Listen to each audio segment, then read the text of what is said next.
Komisi Pemilihan Umum atau KPU RI telah menetapkan hasil pemilu 2024. Tentu saja ada pihak yang legowo menerima hasilnya, ada juga yang tidak menerima hasil pemilu tersebut. Tiada yang salah bagi keduanya. Keduanya sama tinggi derajatnya, bahkan negara pun memfasilitasi bagi yang tidak menerima melalui jalur konstitusi.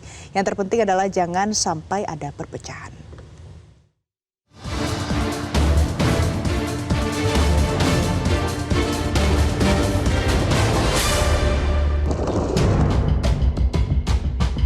Penetapan hasil pemilu 2024 yang disampaikan KPU pada Rabu 20 Maret malam lalu sejatinya bukanlah titik akhir dari proses demokrasi yang secara rutin dipestakan setiap 5 tahun.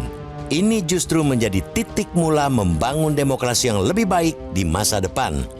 Demokrasi yang baik akan selalu ditopang oleh keadaban politik, keadaban demokrasi yang tinggi. Tanpa keadaban, demokrasi sangat gampang melenceng. Sonder adab? Demokrasi barangkali juga akan dengan mudah ditunggangi oleh kepentingan kelompok atau pribadi dan mengesampingkan kepentingan publik.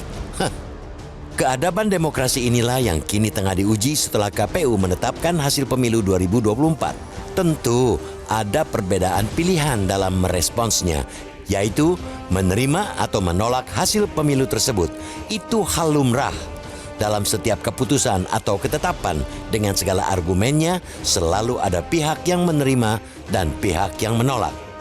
Kedua sikap itu sesungguhnya sama-sama baik, pun sama-sama legal. Negara bahkan menyediakan saluran konstitusional kepada pihak yang menolak hasil pemilu untuk menggugat. Ada koridor hukum dan politik yang dapat digunakan untuk memperjuangkan keadilan.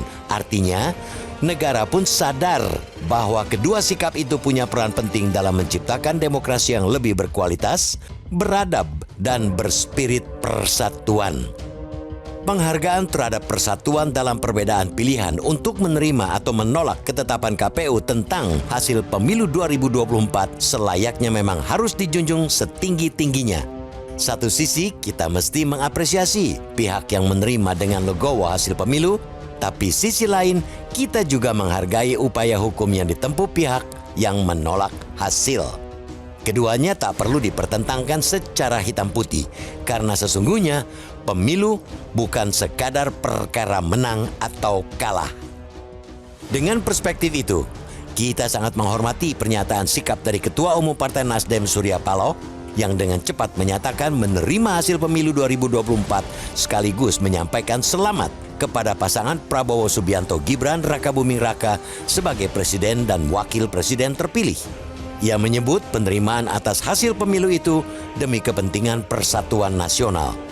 Pada saat yang sama pula, kita sangat menghargai langkah tim hukum Timnas Anies Muhaimin yang dengan sigap langsung mengajukan gugatan sengketa hasil Pilpres ke Mahkamah Konstitusi hari ini. Penghargaan yang sama kiranya juga akan diberikan ketika nanti tim hukum TPN Ganjar Mahfud atau partai politik peserta pemilu juga mengajukan gugatan ke MK. Kita sepakat, amat sepakat dengan penegasan bahwa kontestasi politik sebagai perwujudan demokrasi harus menjadi ajang untuk mengeratkan persatuan. Figur bisa menang dan kalah, tapi semangat menegakkan persatuan dan demokrasi tidak boleh layu. Kita punya modal besar untuk itu. Apabila seluruh anak bangsa tanpa terkecuali semakin dewasa dan menjunjung tinggi keadaban dalam berdemokrasi.